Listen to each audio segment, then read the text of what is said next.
ঐতিহ্যমণ্ডিত গড়গাঁও মহাবিদ্যালয়ৰ মাননীয় অধ্যক্ষ মোৰ ভাতৃ ডক্টৰ সব্যসাচী মহন্ত ডাঙৰীয়া, এই মহাবিদ্যালয়ৰ পৰিচালনা সমিতিৰ ভাৰপ্ৰাপ্ত সভাপতি ডক্টৰ পুৰীন্দ্ৰনাথ দত্ত ডাঙৰীয়া, মহাবিদ্যালয়ৰ মাননীয় উপাধ্যক্ষ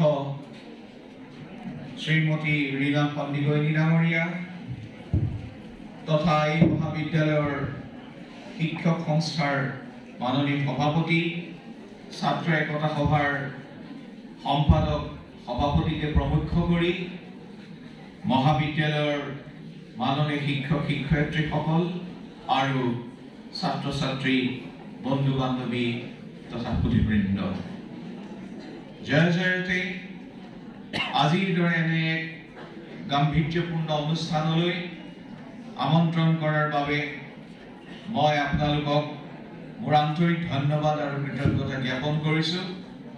বিশেষকৈ আমাৰ অতি মৰমৰ তথা এই মহাবিদ্যালয়খন অতি দক্ষতাৰে পৰিচালনা কৰা সব্যসাচী মহন্তৰ যি মোক অনাৰ ক্ষেত্ৰত তেখেতৰ ভূমিকাক মই শলাগ লৈছোঁ। তেখেতে কোৱাৰ ধৰণেৰে মোৰ কেইবাটাও চৰকাৰী মোৰ অনুষ্ঠান আছিলে, কিন্তু মই ভাবোঁ আপোনালোকৰ এই অনুষ্ঠানত আজি অংশগ্ৰহণ কৰাটো মোৰ সম্পূৰ্ণ এটা গুৰু দায়িত্ব মোৰ ভাগত আছে। সেয়েহে মই আহি এই অনুষ্ঠানত অংশগ্ৰহণ কৰিবলৈ পাই মই অত্যন্ত গৌৰৱান্বিত। আজি আপোনালোকৰ 7 দিনীয়া যি ক্ৰীড়া সাংস্কৃতিক সপ্তাহৰ আজি অন্তিম দিন, আৰু এই অন্তিম দিনত আপোনালোকৰ মুকলি সভাত মোক দুআষাৰমান ক'বলৈ আমন্ত্ৰণ জনোৱা হৈছে। আপোনালোকৰ আজিৰ এই গুৰুগম্ভীৰ দিনত মইনো কি ক'ম, কিন্তু ভাতৃপ্ৰতিম ডক্টৰ সব্যসাচী মহন্তই কোৱাৰ ধৰণে যে তেখেতে যি নতুন শিক্ষানীতিৰ কথা কৈছে, নতুন শিক্ষানীতিৰ প্ৰেক্ষাপটত আমাৰ ছাত্ৰ ছাত্ৰীসকলৰ ভূমিকা কি হ'ব, আমাৰ শিক্ষক শিক্ষয়িত্ৰীসকলৰ ভূমিকা কি হ'ব, আৰু আমাৰ অভিভাৱক অভিভাৱিকাসকলৰ ভূমিকা কেনে হ'ব, আদি দিশসমূহক লৈ মই আপোনালোকৰ আগত কেইটামান বক্তব্য উপস্থাপন কৰিব বিচাৰিছোঁ। আপোনালোকে যি এই গড়গাঁও মহাবিদ্যালয়ে এক ঐতিহাসিক ভূমিকা পালন কৰি আহিছে, এইখন এখন ঐতিহ্যমণ্ডিত মহাবিদ্যালয় যোৱা প্ৰায় 60-70 বছৰ ধৰি অসমৰ বিদ্যায়তনিক দিশত, অসমৰ সাংস্কৃতিক উত্তৰণৰ ক্ষেত্ৰত এই মহাবিদ্যালয়ে অনবদ্য ভূমিকা পালন কৰি আহিছে। আৰু মই জনাবলৈ পাই অত্যন্ত সুখী হৈছোঁ যে আপোনালোকৰ এই মহাবিদ্যালয়খনৰ সামগ্ৰিক উত্তৰণৰ ক্ষেত্ৰত আপোনালোক শিক্ষক শিক্ষয়িত্ৰীসকলৰ যি ভূমিকা, এই ভূমিকাক আমি শ্ৰদ্ধাৰে কৃতজ্ঞতাৰে সোঁৱৰিছোঁ।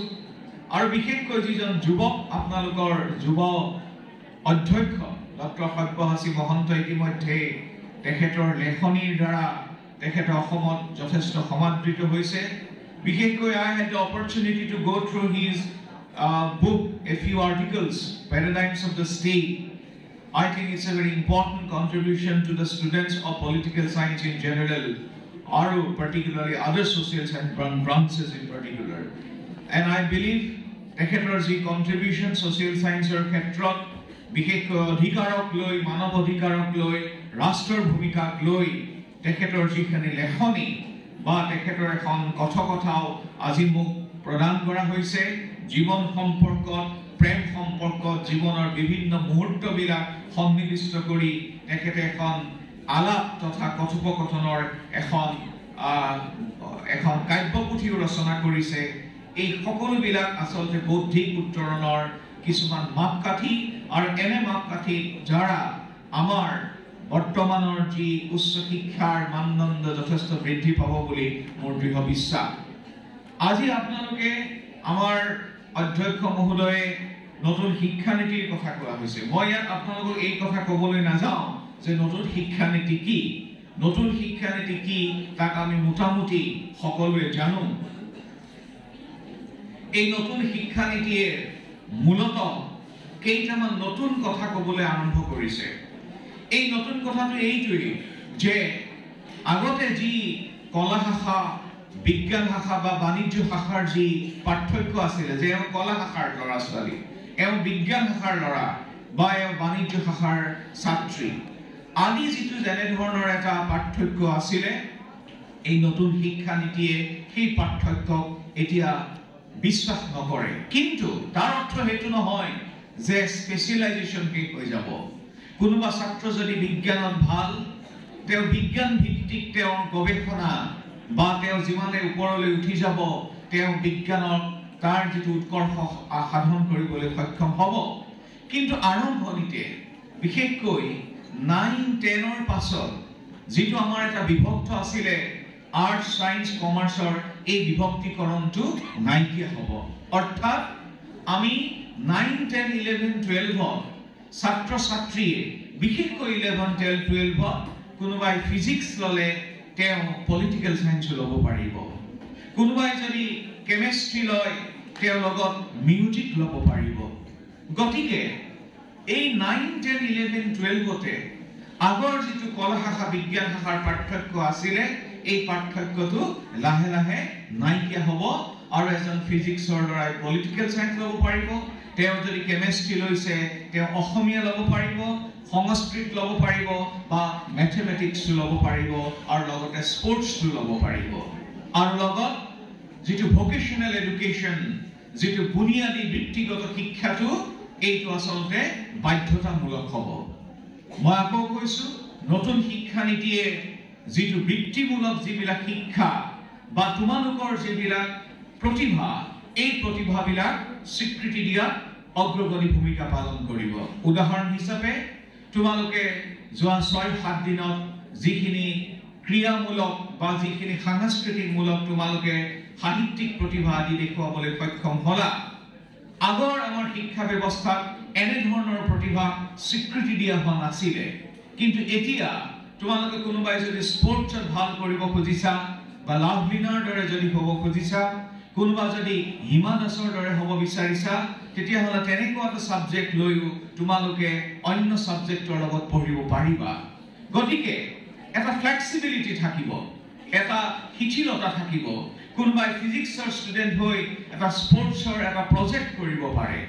উদাহৰণ হিচাপে এই গড়গাঁও কলেজৰ যথেষ্ট ইয়াত ONGCৰ এটা অভিকেন্দ্ৰ বুলি কোৱা হয়। ইয়াত এথনিক ষ্টাডিজ হ'ব পাৰে বা ইয়াত চাহ বাগান আছে। কোনোবাই যদি তেনেধৰণৰ এটা আণ্ডাৰ গ্ৰেজুৱেট লেভেলত প্ৰজেক্ট কৰিব খোজে, তেওঁ এটা প্ৰজেক্ট কৰিবও পাৰিব। গতিকে নতুন শিক্ষানীতিয়ে যথেষ্ট শিথিলতা আনিছে আৰু আমাৰ ল'ৰা ছোৱালী কেন্দ্ৰিক, ছাত্ৰ ছাত্ৰী কেন্দ্ৰিক এটা শিক্ষা ব্যৱস্থা কৰিব খুজিছে। পূৰ্বতে আচলতে আমাৰ শিক্ষা ব্যৱস্থাটো অধিক শিক্ষক কেন্দ্ৰিক বা আন্তঃগাঁথনি কেন্দ্ৰিক আছিলে। আমাক শিক্ষকৰ যিটো ভূমিকা লাগিবই, তেওঁলোকৰ যিটো ভূমিকা নিশ্চয় এটা অনবদ্য অৱদান তেওঁলোকে আগবঢ়াবই লাগিব। আমাৰ আন্তঃগাঁথনিৰ কথা কোৱা হৈছে, আন্তঃগাঁথনি লাগিবই। কিন্তু আন্তঃগাঁথনিতকৈ আটাইতকৈ ডাঙৰ কথাটো হৈছে যে আমাৰ ল'ৰা ছোৱালীখিনি কেন্দ্ৰিক এটা শিক্ষা ব্যৱস্থা কেনেধৰণে আগবঢ়োৱা হয়।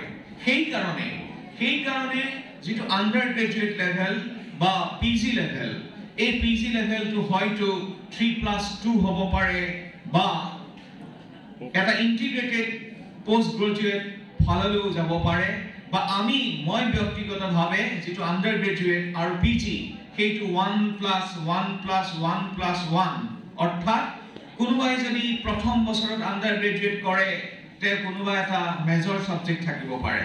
ধৰি লোৱা হ'ল তেওঁৰ মেজৰ ছাবজেক্ট ল'লে ফিজিক্সত, তেওঁ ইলেক্টিভ হিচাপে পলিটিকেল ছায়েন্স ল'ব পাৰিব। তেওঁৰ এটা ভকেশ্যনেল কোৰ্চ থাকিব। ভকেশ্যনেল মানে কোনোবাই ইলেক্ট্ৰিচিয়ান ল'ব পাৰে, কোনোবাই হয়তো এটা প্ৰজেক্ট কৰিব পাৰে, কোনোবাই স্পৰ্টছ ল'ব পাৰে। অৰ্থাৎ এটা বৃত্তিগত এটা ছাবজেক্টটো তেওঁ ল'ব লাগিব। আৰু চতুৰ্থতে তেওঁ কমিউনিটি ওৰিয়েণ্টেড এটা প্ৰজেক্ট কৰিব লাগিব কমিউনিটি ওৰিয়েণ্টেড মানে তেওঁ হয়তো কোনোবা এনজিওৰ লগত তেওঁ কাম কৰিব পাৰে কোনোবা হয়তো ওএনজিচিৰ লগত তুমি এমাহ ধৰি কিবা এটা তোমাৰ বলে হ্যান্ডস অন ট্ৰেইনিং ল'ব পাৰে বা পুলিচৰ লগত কাম কৰিলা ডিস্ট্ৰিক্ট এডমিনিষ্ট্ৰেচনৰ লগত কাম কৰিলা ইয়াত এসডিপিও আছে সাব ডিভিজনাল পুলিচ অফিচাৰ যি নহওক যাৰ যেনেকুৱা ধৰণৰ ইচ্ছা তেনেকুৱা ধৰণৰ এটা হ্যান্ডস অন ট্ৰেইনিং অৰ্থাৎ ফিল্ড ওৰিয়েণ্টেড এটা তোমালোকৰ এক্সপোজাৰ ল'ব লাগিব যেটো এক্সপোজাৰ তোমালোকৰ যেটো সামাৰ ভেকেশনৰ সময়ত কৰিবগৈ লাগিব গতিকে যেটো প্ৰথম বছৰ হ'ব তাত এটা মেজৰ সাবজেক্ট থাকিব ইলেক্টিভ সাবজেক্ট থাকিব তাত এটা কমিউনিটি ওৰিয়েণ্টেড হয়তো কোৰ্স থাকিব তাত এটা ব্যক্তিগত তোমালোকৰ সাবজেক্ট থাকিব লাগিব কোনোবাই যদি সেই বছৰটো পঢ়ি শেষ কৰে তেওঁ হয়তো এটা সাৰ্টিফিকেট কোৰ্স পাৰিব পাৰে তাত এটা মাল্টিপল এন্ট্ৰি এক্সিটৰ কথা আছে কোনোবাই সেই সাৰ্টিফিকেটখন লৈ গুচি যাব পাৰে কিন্তু তেওঁ যদি পুনৰ পিছত 5 বছৰ 6 বছৰ পিছত তেওঁ যদি ঘূৰি আহি আকৌ পঢ়িব বিচাৰে তেতিয়া হলে তেওঁ সেকেন্ড ইয়াৰটো পঢ়িব পাৰে সেকেন্ড ইয়াৰটো ঠিক তেনেকৈ হ'ব কোনোবাই যদি সেকেন্ড ইয়াৰ কন্টিনিউ কৰে তেতিয়া হলে বা তেওঁ যদি তাতে সমাপ্ত কৰিব খোজে তেতিয়া তেওঁ ডিপ্লোমা পাবগৈ পাৰে ডিপ্লোমা আৰু কোনোবাই যদি কন্টিনিউ কৰি নহয় মই তৃতীয় বছৰ পঢ়ো তেনেকৈ তেতিয়া পঢ়িলে তেওঁ তাত ডিগ্ৰী পাবগৈ ডিগ্ৰী 3 বছৰীয়া ডিগ্ৰী হ'ব নহয় কোনোবাই যদি ভাবে মই চতুৰ্থ বছৰ পঢ়ো তেতিয়া ডিগ্ৰী উইথ ৰিসাৰ্চ হ'ব চতুৰ্থ বছৰটো তোমালোকে এটা নিৰ্দিষ্ট বিষয়টো লাহে লাহে তোমালোকে স্পেশালাইজেশনৰ ফালে আগবাঢ়িব লাগিব যেতিয়া চতুৰ্থ বছৰ হ'বগৈ তেতিয়া কোনোবা এটা বিষয়ৰ ওপৰত স্পেশালাইজ কৰি সেই বিষয়টোৰ ওপৰত অধিক গৱেষণা কেন্দ্ৰিক কাম কৰিব লাগিব গতিকে চতুৰ্থ বছৰটো অলপ ৰিসাৰ্চ ওৰিয়েণ্টেড হ'বগৈ আৰু পঞ্চম বছৰটো তোমালোকৰ মাষ্টাৰ অফ লিবাৰেল আৰ্টছ হ'বগৈ গতিকে এনে ধৰণৰে 1+1+1+1 অৰ্থাৎ 5 বছৰ হয়তো অসমত ইউজি আন্ডাৰ গ্ৰেজুৱেট আৰু পিজি লেভেল হ'বগৈ পাৰে লগতে অৱশ্যে কোনোবাই যদি সাৰ্টিফিকেট কৰি কোৰ্স কৰি গুচি যায় তেতিয়া হলে তেওঁ সাৰ্টিফিকেট কৰি গুচি যাব পাৰে নহয় তেওঁ যদি কয় যে মই 3 বছৰ পিছত ঘূৰি আহো তেওঁ আকৌ ঘূৰি আহিব পাৰিব তেওঁ মাৰ্কছটো ক্ৰেডিট বেংকত তেওঁৰ যেটো মাৰ্কছ পাইছিল হেতু সন্নিবিষ্ট বেংকক পইচা থোৱাটো নিচিনাকৈ বেংকটো এই এটা একাডেমিক বেংক অফ ক্ৰেডিট বুলি এটা কনসেপ্ট আছে তোমালোকৰ মাৰ্কছখিনি তাত সন্নিবিষ্ট হৈ থাকিব গতিকে এইটো এটা মাল্টিপল এন্ট্ৰি এক্সিটৰ কথা কোৱা হৈছে ইয়াত মাল্টি ডিসিপ্লিনাৰী কথা কোৱা হৈছে আজিকালি তোমালোকে যদি চোৱা প্ৰায় সকলো বিলাক ক্ষেত্ৰতে এটা মাল্টি ডিসিপ্লিনাৰী এপ্ৰোচৰ কথা কোৱা হয় যে এজন ৰাজনীতি বিজ্ঞানৰ লৰাই কেৱল ৰাজনীতি বিজ্ঞানে শিকিব এনে নহয় তেওঁ হয়তো অলপ ম্যাথমেটিক্সৰ কথা শিকিবলগীয়া হ'বগৈ পাৰে কিন্তু তাৰ অৰ্থ হেতু নহয় যে কাৰোবাৰ যদি কোনোবা স্পেশালাইজেশন আছে সেই স্পেশালাইজেশনটো ধ্বংস কৰি পেলাব বিচৰা হোৱা নাই এতিয়া বান্দৰক যদি গছত উঠিবলৈ নিদি পেলাই হাতুৰিবলৈ দিয়া হয় তেতিয়া বান্দৰটোৰ নিশ্চয় প্ৰতিভা উৎকৰ্ষ নহয় মাছক যদি নৈৰ পৰা তুলি নি পেলাই গছত উঠিবলৈ দিয়া হয় তেতিয়া হলে মাছে প্ৰতিভা দেখুৱাব নোৱাৰিব গতিকে এই মাল্টি ডিসিপ্লিনাৰী অৰ্থ এয়া নহয় যে আৰ্ট সায়েন্স কমাৰ্স নাইকিয়া হৈ গল তাৰ অৰ্থ এয়া নহয় যে লৰা ছোৱালীৰ যিখিনি স্পেশালাইজেশন এই স্পেশালাইজেশনখিনি নাইকিয়া হৈ যাব আৰু আটাইতকৈ ডাঙৰ কথা আমি ভোকেশনাল কোৰ্সৰ ক্ষেত্ৰত আমি যেটো বৃত্তিগত শিক্ষাৰ ক্ষেত্ৰত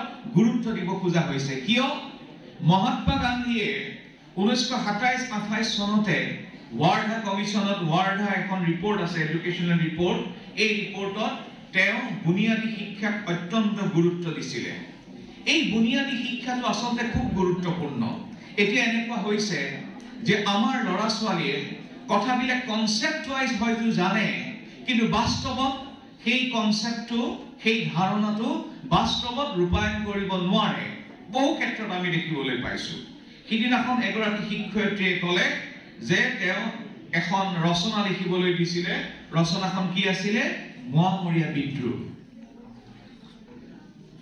মোৱামৰীয়া বিদ্ৰোহৰ ওপৰত ছাত্ৰজনে লিখিছে যে মোৱা হৈছে বোলে এবিধ মাছ মোৱা মানে কি মোৱা এবিধ মাছ আৰু মৰিয়াটো কি মৰিয়া হৈছে তেওঁ যি মাছ মাৰে যি মোৱা মাছ মাৰে তেওঁ মৰিয়া বুলি কোৱা হয়।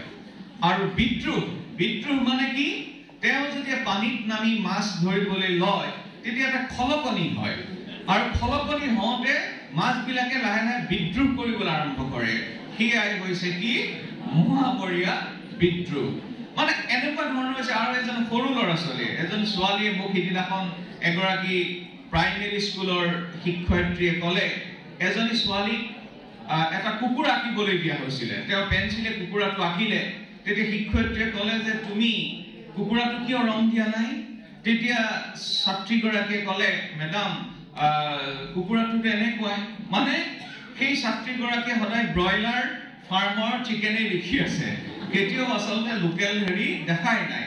গতিকে আজি আমাৰ এনেকুৱা এটা যুগ পালেহি যে আমি কনচেপ্টটো হয়তো জানো, লোটাছ মানে ফ্লাৱাৰ, লোটাছ এবিধ ফ্লাৱাৰ, কিন্তু এইবিধেই যে লোটাছ, পদুম ফুলেই যে লোটাছ, সেই কথাটো বহুতেই নাজানে। গতিকে এতিয়াৰ যুগত আটাইতকৈ ডাঙৰ কথা হৈছে কি? কেনেকৈ ল'ৰা ছোৱালীক আমি কনচেপ্টৰ লগত, সংজ্ঞাৰ লগত বাস্তৱৰ দিশটো কেনেকৈ আমি সংলগ্ন কৰিব পাৰোঁ। সেয়েহে মই বাৰম্বাৰ কৈছো, পলিটিকেল সায়েন্সক কেৱল চাৰিবেৰৰ কোঠাৰ মাজত পঢ়াব নোৱাৰি।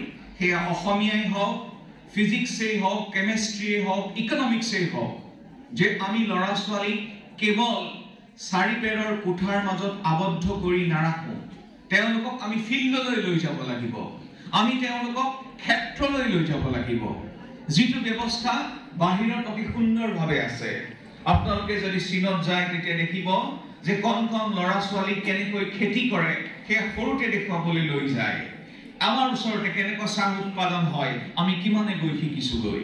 গতিকে এই শিক্ষানীতিৰ এটা গুৰুত্বপূৰ্ণ কথা হৈছে কেনেকৈ সংজ্ঞা, যিবোৰ কথা আমি ক্লাছৰুমত শিকাওঁ, এই শিকোৱা কথাবিলাকৰ লগত বাস্তৱৰ লগত তেওঁলোকৰ সম্পৰ্ক কি, এইটো যদি শিকাব নোৱাৰো তেতিয়াহ'লে কেৱল ক্লাছৰুমত পঢ়াই একচুৱেলি লাভ নাই। আৰু সেইকাৰণে নতুন শিক্ষানীতিয়ে এটা গুৰুত্ব দিছে, তিনিটা দিশৰ ওপৰত গুৰুত্ব দিছে। শিক্ষাৰ উদ্দেশ্য তেওঁলোকৰ মতে তিনিটা।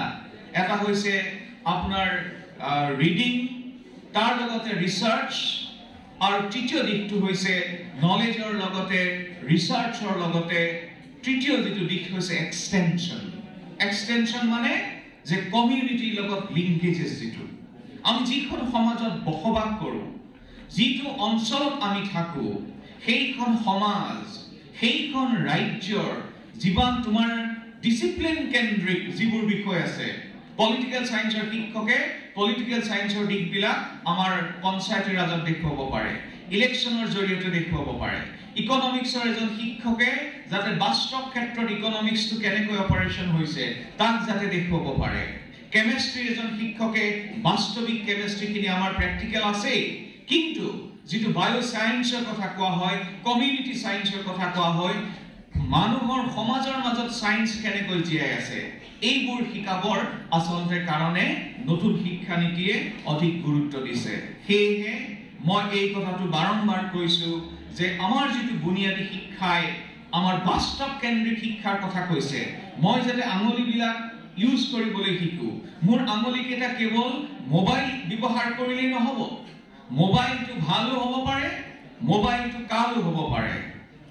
আগতে কি হ'ল, সিদিনাখন আচলতে মোৰ এজন ছাত্ৰ, আমি প্ৰায় পলিটিকেল সায়েন্সত এটা ট্ৰেইনিং দিওঁ IAS-ৰ, এজন ছাত্ৰই তেওঁ চাকৰি কৰি আছিলে, তেওঁ এয়াৰ ট্ৰেফিক কণ্ট্ৰলত তেওঁ চাকৰি কৰে। মই তেওঁক সুধিছিলোঁ, তেওঁ ৰেভিনিউ ছাৰ্ভিচ পালে, যে তুমি ইমান এটা ডাঙৰ চাকৰি কৰি থাকিও পঢ়িবলৈ সময় কেতিয়া পালা? তেতিয়া তেওঁ কৈছিলে বোলে, ছাৰ যেতিয়া প্লেনবিলাক নমাৰ আমাৰ 3 ঘণ্টাৰ ডিউটি দিয়াৰ পাছত আমাক 2 ঘণ্টা গেপ দিয়ে, সেই 2 ঘণ্টা গেপত মই এই দিনটোৰ যিমানবোৰ কাৰ্যসূচী থাকে, যিবোৰ কাৰেণ্ট এফেয়াৰ্ছ থাকে, সেইবিলাক মই মোবাইলত চাওঁ। গতিকে মোবাইলটো তেওঁৰ কাৰণে ভাল হ'লগৈ, কিন্তু বহুতৰ কাৰণে মোবাইলটো কালো হ'লগৈ।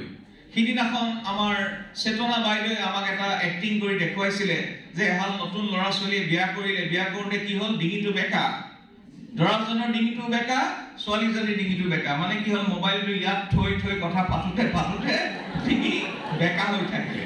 এয়া চেতনা বাইদেৱে কোৱা কথা। গতিকে মই এইটো কথা কোৱা নাই যে মোবাইলটো নালাগে, মোবাইলটো লাগে। মোবাইলটো এতিয়া জীৱনৰ সব এতিয়া মোবাইলে টৰ্চ নাইকিয়া কৰিলে, মোবাইলে ঘড়ী নাইকিয়া কৰিলে। আজি মই ঘড়ী পিন্ধা নাই। মোবাইলে আপোনাৰ এলাৰ্ম ক্লক নাইকিয়া কৰিলে, এতিয়া এলাৰ্ম ক্লকো নাইকিয়া হ'ল। ৰেডিঅ' নাইকিয়া কৰিলে। মোবাইলত ইমেইল দিব পাৰি, মোবাইলত জিপিএছ আছে। মোবাইলত কি নাই? চিনেমা চাব পাৰি, ইন্টাৰনেট চাব পাৰি, ভালো চাব পাৰি, বেয়াও চাব পাৰি। এতিয়া আপোনালোকে গড়গাঁও কলেজে এটা মহৎ কাম কৰিছে, সেই ইউটিউবত আপোনালোকে পাঠশালা আৰম্ভ কৰিছে। গতিকে এইটো এটা হ'ল সৎ ব্যৱহাৰ। নেটৰ যদি বৰ্তমান যুগত digitalization is an fact of life, জীৱনৰ এটা বাস্তৱ ৰূঢ় সত্য হৈছে যে ডিজিটেল ৱৰ্ল্ডৰ লগত আমি বসবাস কৰিবই লাগিব। কোভিডে শিকাই থৈ গ'ল যে ডিজিটেল মিডিয়াটো কিয় দৰকাৰ, এইটো লৈ যাব। আমাক কোভিডে দেখুৱাই থৈ গ'ল যে ডিজিটেল ৱৰ্ল্ডখন কিয় লাগে। কিন্তু তাৰ পৰা আচলতে বহুতে কিন্তু মোবাইলটো মোৰ দাস কৰি নে মই মোবাইলৰ দাস হ'ম, তাত এটা পাৰ্থক্য আছে। যে মোবাইলটো মই যদি দিনটোৰ বোলে 12 ঘণ্টা মোবাইলটোকে চাই থাকো, that means I have become the slave of the mobile. কিন্তু মোবাইলটো আচলতে মোৰ দাস কৰিব লাগিব। আপোনালোকে বিশ্বাস কৰক, মই মোবাইলক যথেষ্ট ব্যৱহাৰ কৰোঁ। যেতিয়া মই বিভিন্ন ট্ৰেভেল কৰোঁ, তেতিয়া যিবোৰ তাত ইউটিউব আছে, সেই ইউটিউবৰ যিবোৰ লেকচাৰ, তাত থিয়ৰিৰ কথা কোৱা, তাত প্ৰেক্টিকেলৰ কথা কোৱা, তোমাৰ নিৰ্দিষ্ট ছাবজেক্ট ৱাইজ ইমান সুন্দৰ সুন্দৰ তাত ছাবজেক্টৰ বিষয়ে কথোপকথন হয়। সেয়েহে মই ভাবো আমাৰ বৰ্তমান নতুন প্ৰজন্মক মই কেতিয়াও নকওঁ যে মোবাইলটো নাচাবা, মোবাইলটো চাবই লাগিব। আমি আগৰ 3টা যিটো বান্দৰ আছিলে, বেয়া কথা নকবা, বেয়া বস্তু নাচাবা, বেয়া কথা নুশুনিবা, মোবাইলতে সকলো শিকায়। কিন্তু তাৰ মাজতে আচলতে আমাক এটা আমি লক্ষ্মণ ৰেখাও আঁকিব লাগিব, এটা বৃত্ত আঁকিব লাগিব যে মোবাইলটো মই ইমানখিনি সময়হে ব্যৱহাৰ কৰিম, বাকীখিনি সময় মই কিন্তু পঢ়া শুনাৰ ক্ষেত্ৰত মই নিজৰ মই ডিউটিখিনি কৰিম। গতিকে এই যিটো বুনিয়াদী শিক্ষাৰ কথা কৈছো, মই আকৌ ঘূৰি আহিছো। বুনিয়াদী শিক্ষাই আচলতে আমি যদি অলপ অলপ কৰ্ম কৰিবলৈ নিশিকো, তেতিয়াহ'লে কি হ'ব? ই আচলতে আমাক এটা অল্টাৰনেটিভ কেৰিয়াৰো দিব পাৰে। সাপোজ তুমি পলিটিক্যাল সায়েন্স পঢ়ি আছা, কিন্তু দেখিলা তুমি পলিটিক্যাল সায়েন্সত তোমাৰ এটা চাকৰি নহল। কিন্তু তুমি যদি বুনিয়াদী শিক্ষাটো এটা সাবজেক্ট ভালকে লোৱা, maybe electrician, maybe T technology, maybe fashion technology, maybe sports, সেইটো এটা বিকল্প কেৰিয়াৰ হ'বগৈ পাৰে। এই যিটো ইলেক্টিভ সাবজেক্টৰ কথা কৈছো, যিটো ভোকেশনাল কোৰ্সৰ কথা কৈছো, যিটো কমিউনিটি প্ৰজেক্টৰ কথা কৈছো, তাত যদি তোমাৰ প্ৰথম মেজৰটো তুমি যদি সাকসেস নোহোৱা, ফিজিক্সত বোলে মই সাকসেস নহলো, কিন্তু এই সাবজেক্টখিনিয়ে তোমাক এটা বিকল্প কেৰিয়াৰো গঢ়াত সহায় কৰিব পাৰে। গতিকে মই ভাবো সেয়েহে নতুন শিক্ষা নীতিয়ে আমাক যথেষ্ট বিকল্প দিছে। আৰু এই বিকল্পৰ ক্ষেত্ৰত কিন্তু কিছুমান মই এইখিনি কথা বিশেষকৈ শিক্ষকসকলক কৈছো, এতিয়া মূল্যায়নৰ পদ্ধতিটো কিন্তু বেলেগ হ'ব। মূল্যায়ন আগৰ দৰে নহয়। মূল্যায়নৰ কথা কোৱা হৈছে যে মূল্যায়নটো হ'ব কন্টিনিউয়াস মূল্যায়ন। আগতে কি হয়, আমি 3 ঘণ্টাৰ পৰীক্ষা দিওঁ, 100 মাৰ্কছৰ পৰীক্ষা দিওঁ, আৰু তাতে আমাৰ যদি গাটো বেয়া হয় আমি পৰীক্ষা নিদিব পাৰো। বা আমি কোভিড সৃষ্ট পৰিৱেশে আমাক শিকাইছে যে মূল্যায়নটো এদিনত হ'ব নোৱাৰে। মূল্যায়নটো আমি কন্টিনিউয়াসলি আমি তোমালোকৰ ছাত্ৰ ছাত্ৰীৰ মূল্যায়ন কৰিব লাগিব। আৰু এই মূল্যায়নৰ ক্ষেত্ৰত কেৱল শিক্ষকে এজন ছাত্ৰক মূল্যায়ন নকৰে, ছাত্ৰ ছাত্ৰীজনে নিজকেও মূল্যায়ন কৰিব। এই নতুন যিটো এটা পৰখ বুলি সিস্টেম আহিছে, পৰখৰ উদ্দেশ্য কি? Performance assessment, review analysis of knowledge and holistic development. পৰখ, পি মানে পাৰফৰম্যান্স, এ অ্যাসেসমেন্ট, আৰ review, then A analysis of knowledge, আৰ লাস্টত কোৱা হৈছে পৰখ এইচ হোলিস্টিক ডেভেলপমেন্ট। অৰ্থাৎ এগৰাকী ছাত্ৰ ছাত্ৰী 160 ডিগ্ৰী যিখিনি মূল্যায়ন কৰিব লাগে সকলোখিনি মূল্যায়ন কৰা হ'ব। অৰ্থাৎ ছাত্ৰ ছাত্ৰীগৰাকী নিজেও নিজক মূল্যায়ন কৰিব, কেৱল শিক্ষকে নহয়। আৰু তাত এটা মাক দেউতাকৰ ভূমিকা থাকিব, পেৰেন্টছৰো এটা কি থাকিব? ভূমিকা থাকিব। গতিকে এতিয়া যিটো মূল্যায়ন পদ্ধতিটো হ'ব, এই পদ্ধতিটো বহুত পৰিমাণে বদলি হৈ যাব। তোমালোকে যেতিয়া স্পৰ্টছৰ সাবজেক্ট ল'বা, স্পৰ্টছৰ কাৰণে তোমালোকে আহি পৰীক্ষাত বহি তোমালোকে পৰীক্ষা দিয়াতকৈ ফিল্ডত সেইটো পৰীক্ষা দিব লাগিব গতিকে পাৰফৰমেন্সৰ মূল্যায়নৰ যেটো পদ্ধতি সেইটো সম্পূৰ্ণৰূপে বদলি হৈ যাব কিন্তু নতুন শিক্ষা নীতিৰ ৰূপায়ণৰ ক্ষেত্ৰত আটাইতকৈ তিনিটা যেটো স্তম্ভ এই তিনিটা স্তম্ভ হৈছে কোন কোন মাক দেউতা শিক্ষক আৰু ছাত্ৰ ছাত্ৰীসকল কিন্তু এই নতুন শিক্ষা নীতিটোৰ কথা আমি যি কৈছো এয়া বাস্তৱত আসলতে ৰূপায়ণ নহবকৈ যদি এই তিনিটা স্তম্ভই তেওঁলোকৰ ভূমিকা ভালদৰে পালন নকৰে মাক দেউতা শিক্ষক শিক্ষয়িত্ৰী আৰু ছাত্ৰ ছাত্ৰীসকল মাক দেউতাকৰ কথা মই কিয় কলো মাক দেউতাকৰ কথা মই এই কাৰণে কলো আগতে এটা গান আছিল আমি গানটো আমিৰ খানে প্ৰথম যিখন সিনেমা কি সিনেমা আছিল এখন पापा कहते हैं बेटा हमारा बड़ा नाम करेगा हाँ बेटा हमारा ऐसा काम करेगा लेकिन कोई नहीं जाने क्या मेरा मंजिल है क्या सो आसलते की मैं माक এই গানটোৰ কথা এই কাৰণে কৈছো বহু ক্ষেত্ৰত পিতৃ মাতৃ লৰা ছোৱালীৰ বন্ধু হ'ব পাৰে শত্ৰু হ'ব পাৰে মই আকৌ কৈছো বহু ক্ষেত্ৰত পিতৃ মাতৃ লৰা ছোৱালীৰ বন্ধু হ'ব পাৰে আর শত্রু হব পারে নজনাকৈ কেতিয়াবা শত্রু হব পারে আমার পিতৃ মাতৃ সকলে কিবা এটা কি আসলতে যেটো শিকি আহিছিলে তিনিটা কনসেপ্ট আছে লার্নিং আনলার্নিং এন্ড রিলার্নিং লার্নিং মানে মই যেটো শিকি আছো এটো লার্নিং কিন্তু কেতিয়াবা শিকাটো আনলার্ন কৰিবলগীয়া হ'ব পাৰে এটা নতুন শিক্ষা নীতিয়ে কৈছে তোমালোকে যি বহুত শিকিছিলা এখিনি হয়তো আনলার্ন কৰিব লাগিব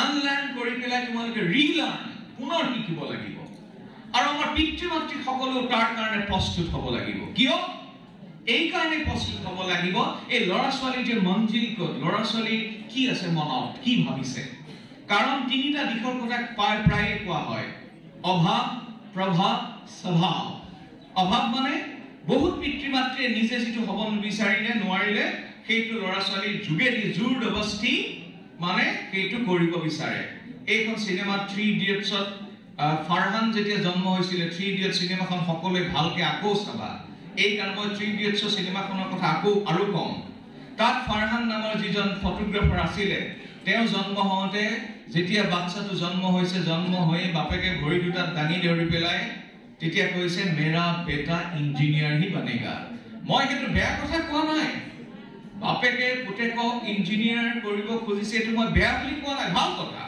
কিন্তু আজিকালি ইমান অজস্ৰ কেৰিয়াৰ ওলাইছে যে আমাৰ লৰা ছোৱালী বিলাকক এই কেৰিয়াৰৰ প্ৰতি আমি তেওঁলোকক চিন্তা কৰিবলৈ ভাবিবলৈ অবকাশ ভাবিবলৈ তেওঁলোকক আমি স্বাধীনতা দিব লাগিব এইটো কোনে দিব লাগিব পিতৃ মাতৃয়ে দিব লাগিব গতিকে পিতৃ মাতৃয়ে যদি ভাবি থাকে আৰু এটা মই কথা সকলোকে কৈছো gone are those days though we thought only marks matter আমি যেটো ভাবি আছিলো যে only marks matter আমি যে ভাবি আছিলো যে অকল কেৱল first class first matters no এতিয়া নতুন শিক্ষা নীতিত কি হৈছে মই ভাল মার্কস পোৱাটো বেয়া বুলি কোৱা নাই মই ভাল মাৰ্কস পোৱা ভাল হলে ভাল কথা কোনোবা যদি ফাৰ্স্ট ক্লাস ফাৰ্স্ট ভাল কথা কিন্তু আগতে যেটো ব্যৱস্থা আছিল যে কোনোবা এজন লৰা ছোৱালী মাৰ্কস ভাল পালে জীৱনটো বনি গল ফাৰ্স্ট ক্লাস পালে জীৱনটো বনি গল সেই দিনটো আসলতে উকলি গল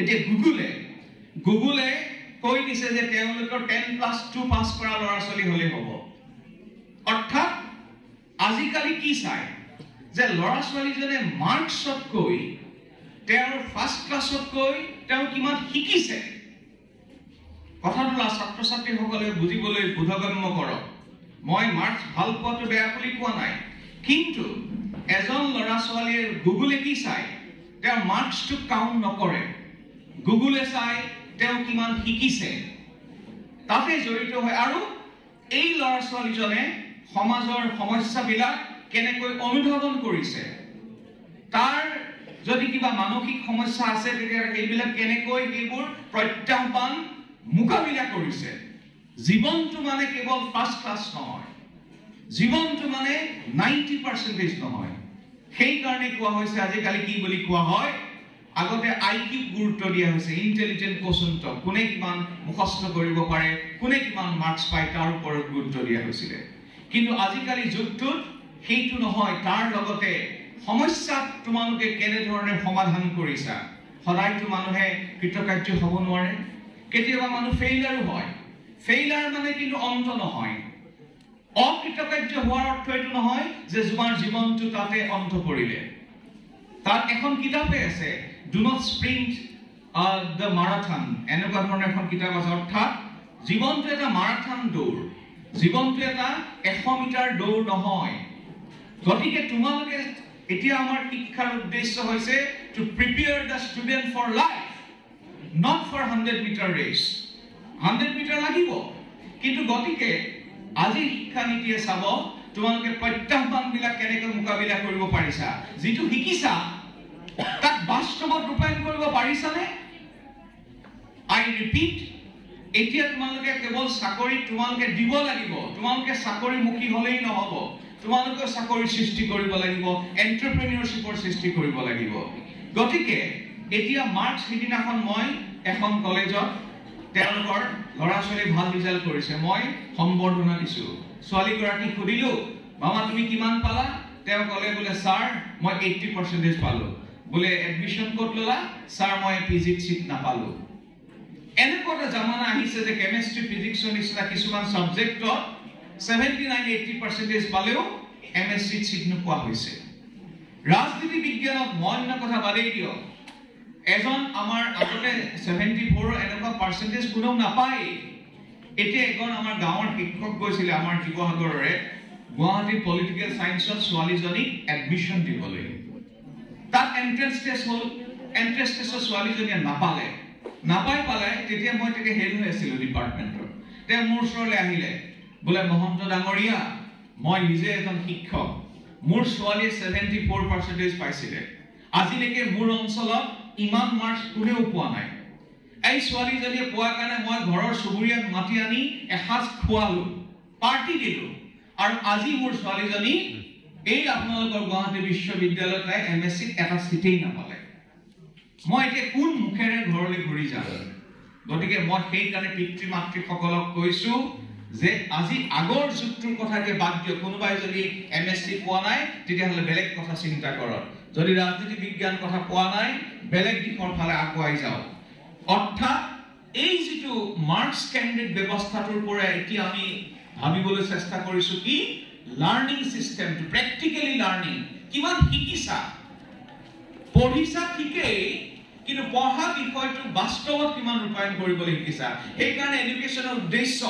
এই নতুন শিক্ষা নীতিৰ মতে 4টা এডুকেশ্যন ইজ টু নো তুমি জানিব লাগিব এডুকেশ্যন ইজ টু ডু বাস্তৱত কিবা এটা কৰিবলৈ শিকিব লাগিব ইজ টু ডু থাৰ্ডটো হৈছে ইজ টু বি যিয়ে নকৰা বিজনেছে কৰা মিউজিচিয়ানে হোৱা ফেশ্বন ডিজাইনাৰে হোৱা আইএসএ হোৱা কিবা এটা নিজস্বভাৱে কৰিব লাগিব ইজ টু বি আৰু সৰ্বশেষত কৈছে the aim of education is to live together অৰ্থাৎ আমি সমাজখনত সুখে দুখে একেলগে বসবাস কৰিব লাগিব আমাৰ মাজত পাৰ্থক্য থাকিব সমাজত কেতিয়াও পাৰ্থক্য নথকাকৈ নাথাকে ইজনে সিজনৰ মাজত দ্বন্দ্ব থাকিবই আমি কেতিয়াও আমি ভবা নাই যে শান্তিৰ অৰ্থ এয়া নহয় যে গিলি ফুক একদম মানে আজিৰ পৰা শান্তি বিৰাজ নহলে ভূপেন হাজৰিকাইটো ইয়াৰ ওপৰত অজস্ৰ গান ৰচনা কৰি থৈ গৈছে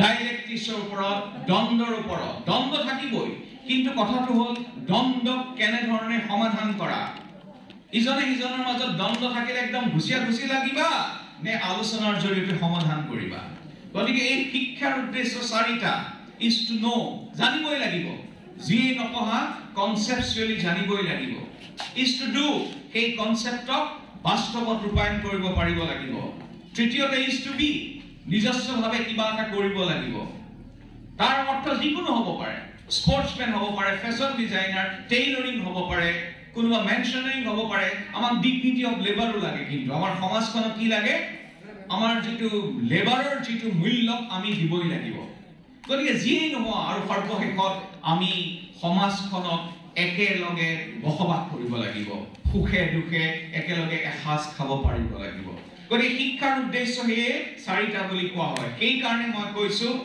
যে আমাৰ পিতৃ মাতৃ সকলে লৰা ছোৱালী একদম মানে এই যেটো মানে লাৰ্নিং মুখস্থ কৰা যেটো বিদ্যাটো তোমালোকে লাহে লাহে মুখস্থ লাগে নেওটা মুখস্থ লাগিবই সকলো মুখস্থ মই বেয়া বুলি নকওঁ কিছুমান মুখস্থ লাগিব আমাৰ আগতে নেওটাখন মুখস্থ লাগিছিল এটা খুব ভাল মুখস্থ বিদ্যা আমাৰ গুণমালা ভটিমা টুটয় সপয় এইবিলাক মুখস্থ গাবলৈ দিছিলে আৰু এতিয়াও মনত আছে তোমালোকে যদি মোক কোৱা যে গুণমালা টুটয় সপয় এইবোৰ মুখস্থ লাগিব কিন্তু মুখস্থতকৈ আটাইতকৈ ডাঙৰ কথাটো যেটো প্ৰায়োগিক দিক আৰু মন কৰিবা ভৱিষ্যতে যদি তোমালোকে নিজে কিবা এটা ব্যৱসায় কৰিব খুজিছা নিজে যদি চাকৰি কৰিব খুজিছা কিন্তু মুখস্থতকৈ কি লাগে ইটস এপ্লিকেশন কেনেকৈ বাস্তৱত ৰূপায়ণ কৰা তাৰ লগতে দ্বিতীয় যেটো ভূমিকা এটা হৈছে শিক্ষকৰ আমাক কেনেকুৱা শিক্ষক লাগিব শিক্ষক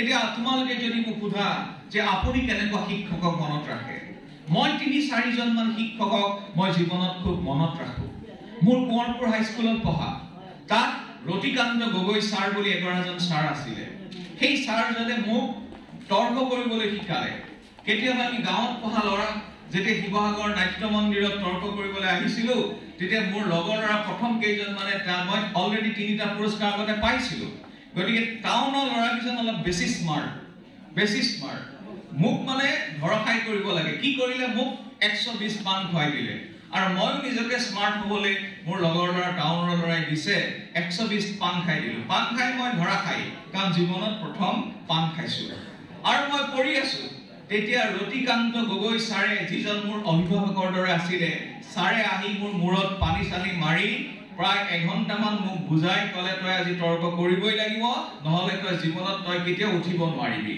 গতিকে সেইজন ছাৰে সেইদিনাখন প্ৰতিযোগিতা কৰিলো মই 3rd প্ৰাইজ পালো কিন্তু বেলেগ কথা কিন্তু ছাৰে মোক জীৱনটো কেনেকৈ মুখামুখি হ'ব লাগে এইখিনি কথা ৰতিকান্ত গগৈ ছাৰে শিকাইছিলে ছাৰ আজি সংসাৰত নাই ছাৰে তেতিয়াই কৈছিল আইএছ কি বস্তু তেতিয়াই কৈছিল আইপিএছৰ কথা এচিএছৰ কথা কৈছিলে ছাৰে গতিকে সেইজন শিক্ষকক মই মনত ৰাখো যিজনে মোক জীৱনটো মুখামিলা কৰিবলৈ শিকাইছিলে ঠিক তেনেদৰে কটন কলেজৰ অৰূপজ্যোতি চৌধুৰী ছাৰেও আমাক বহুত কথা শিকাইছিলে গতিকে মই এই কথাটো আমাৰ শিক্ষকসকলক কৈছো যে আগতে শিক্ষকসকলে এটা হৰাইজন্টেল নেতৃত্ব দিছিলে সমান্তৰাল এটা নেতৃত্ব তাৰমানে ল'ৰা ছোৱালী পঢ়া শুনাৰ লগতে তাৰ ডিবেটিং কৰিব পাৰিছে নে নাই তাৰ যিবিলাক এক্সট্ৰা কাৰিকুলাৰ এক্টিভিটি সি কৰিব পাৰিছে নে নাই পৰা আদি এটা সমান্তৰাল এটা নেতৃত্ব দিছিলে যদি বহুদিন স্কুলে যোৱা নাই 3 দিনৰ পিছত এই ৰতিকান্ত গগৈ ছাৰসকলে ঘৰত উপস্থিত হৈছিলে কি হ'ব উপায় তই দেখোন বহুদিন স্কুল অহা নাই তোৰ কাৰণ তোৰ বেমাৰটো কি হৈছে গতিকে শিক্ষকসকল হ'ব লাগিব কেনে ধৰণৰে এই আমিৰ খানৰ অন্য এখন সিনেমা মোৰ মনত পৰিছে এখন হৈছে তাৰে জমিন পৰত আমিৰ খানৰ যেটো ভূমিকা কোনোবা এজন ল'ৰা ছোৱালী ভাল হ'লে বেছি পাত্তা দিম অলপ বেয়া হ'লে কম পাত্তা দিম সেইটো নহয় এতিয়া মই সেই তেওঁৰ তাৰে জমিন পৰ আমিৰ খানৰ যেটো ভূমিকা এজন ল'ৰা হি বিভিন্ন ধৰণৰ মানসিক বা শাৰীৰিকভাৱে তেওঁৰ কিছুমান চ্যালেঞ্জেস আছিলে গতিকে সেই শিক্ষকজনে he became successful in identifying যে এই ল'ৰাজনে এনে ধৰণে কিয় মন মাৰি থাকে কিয় হি অকলশৰীয়া হৈ থাকে গতিকে এজন শিক্ষকৰ দায়িত্ব যে সেই শিক্ষকজনে ছাত্ৰ ছাত্ৰীসকলৰ যিখিনি ডেফিচিয়েন্সি যিখিনি দুৰ্বলতাখিনি আঁতৰাই আনি কেনেকৈ যুঁজকৰ কাম কৰিব আৰু এটা সংস্কৃত শ্লোকে আছে অমন্তৰম অক্ষৰম নাস্তি নাস্তি মৌলম ঔষধম অয়োগ্য পুৰুষ নাস্তি যোজকস্তুত দুৰ্লভম তাৰমানে অমন্তৰম অক্ষৰম নাস্তি এ ই আই ইউ বা এ বি চি ডি অ আ ক খ সকলোবিলাক চিলেবলে অত্যন্ত গুৰুত্বপূৰ্ণ কোনো এটা আখৰে আমি অযোগ্য বুলি ক'ব নোৱাৰো বা অদৰকাৰী বুলি ক'ব নোৱাৰো অযোগ্য পুৰুষ নাস্তি অযোগ্য পুৰুষ বুলি কোনো পুৰুষ নাই আৰু ঠিক তেনেকে প্ৰথমতে কৈছে আৰু লগতে কৈছে গছ লতিকা প্ৰত্যেকজোপা গছৰে এটা ঔষধি গুণ আছে কি দৰকাৰ হয় এজন খালি যুঁজক লাগে যিজনে যুঁজন কৰিব পাৰে যে যুঁজ কৰি পেলাই ল'ৰা ছোৱালীৰ যিবোৰ ডেফিচিয়েন্সি বিলাক দূৰ কৰি তাৰ যিখিনি উৎকৰ্ষ ওপৰলৈ আনি যি উৎকৰ্ষৰ পথত লৈ যাব পাৰে সেইজনে হৈছে শিক্ষক গতিকে আমি শিক্ষক এনে ধৰণৰ হ'ব লাগিব কেৱল চুকা ল'ৰা ছোৱালী কি নহয় আমি তথাকথিত গাধা বুলি কোনো কথা নাই সেইকাৰণে মই শ্লোকটো গাইছো অনন্তৰম অক্ষৰম নাস্তি নাস্তি মূলম ঔষধম প্ৰত্যেক জোপা গছৰ এটা ঔষধি গুণ আছে অযোগ্য পুৰুষ নাস্তি কোনো মানুহ অযোগ্য হ'বই নোৱাৰে কি লাগে শিক্ষক এনেকুৱা এজন লাগে যিজনে তেওঁলোকৰ ডেফিচিয়েন্সি বিলাক নাইকিয়া কৰি তেওঁলোকক ওপৰলৈ আমিৰ খানে তাৰি জমিন পৰত লোৱাৰ দৰে আমাৰ শিক্ষকসকলেও তেনে ভূমিকা পালন কৰিব লাগিব আৰু এইখিনিতে মই ল'ৰা ছোৱালীখিনিৰ কাৰণে তোমালোকৰ কাৰণে মই কথা কওঁ আমাৰ ছাত্ৰ ছাত্ৰী আৰু শিক্ষক কেনেকুৱা ধৰণৰ হয় তোমালোকে এই চিনেমাখন নিশ্চয় চাইছা যিখনত কোৱা হয় 3 ইডিয়টছৰ যিজন প্ৰিন্সিপাল এজন ইঞ্জিনিয়াৰিং কলেজৰ তেওঁ অধ্যক্ষ তেওঁৰ নাম আছিল বীৰু সহস্ৰবুদ্ধে তোমালোকে যদি চিনেমাখন চোৱা নাই আকৌ কবা সেই প্ৰিন্সিপাল জনে ছাত্ৰ ছাত্ৰী কেনে ধৰণে বিচাৰে যে ইউ হয় তই পঢ়িব লাগিব কাটথ্ৰোট কম্পিটিশন হ'ব কম্পিটিশন কৰি তই লাগিলে সুইসাইড কৰি যা নো প্ৰবলেম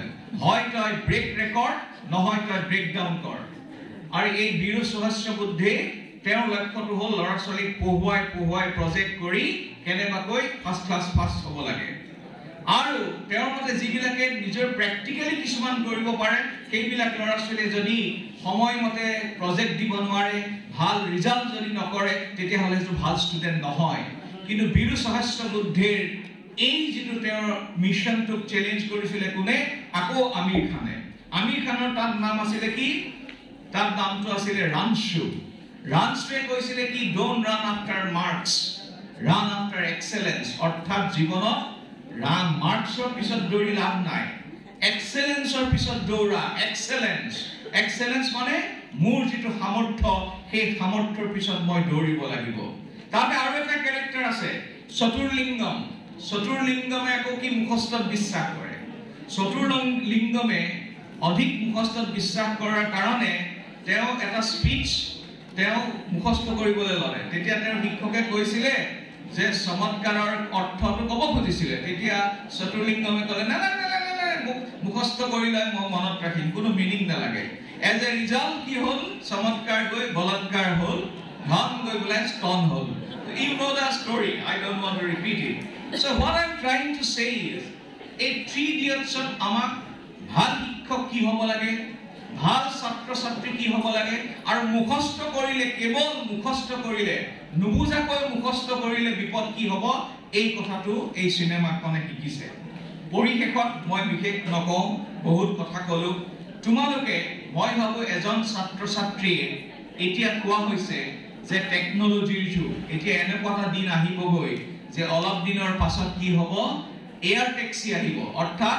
সৰু এয়াৰ ওপৰত ঘূৰি ফুৰা টেক্সিও আহিবগৈ আৰ্টিফিচিয়েল ইন্টেলিজেন্স ইমান দিন বৃদ্ধি পাইছে ইমান উৎকৰ্ষ হৈছে যে এনেকুৱা হৈছে যে হয়তো চকু টিপ মাৰি দিলে আমাৰ ইন্টাৰনেট অন হ'ব গতিকে পৰীক্ষাৰ যিটো মাপকাঠিও বেলেগ হ'ব লাগিব গতিকে আৰ্টিফিচিয়েল ইন্টেলিজেন্স ইমান বাঢ়িছে টেকনলজি ইমান বৃদ্ধি পাইছে কিন্তু আমি ল'ৰা ছোৱালীক কেনেকৈ প্ৰয়োগ কৰিম ল'ৰা ছোৱালীক কেনেকৈ প্ৰস্তুত কৰিম মই ভাবো এই ক্ষেত্ৰত আমাৰ সৰস্বতী যিটো মূৰ্তি এই মূৰ্তি মই চাব বিচাৰো সৰস্বতী মূৰ্তিত 5টা মান দিশ আছে যিবোৰ আমাৰ ল'ৰা ছোৱালীয়ে শিকিব লাগিব সেয়া কি এটা হৈছে গান বীণা সৰস্বতী মূৰ্তিটোত তোমালোকে দেখিবা বীণাখন থাকে বীণাখনৰ অৰ্থ কি গান দ্বিতীয়টো হ'ল জ্ঞান সৰস্বতী আয়ে আমাক জ্ঞানৰ সমাধান দিয়ে দ্বিতীয়টো হ'ল জ্ঞান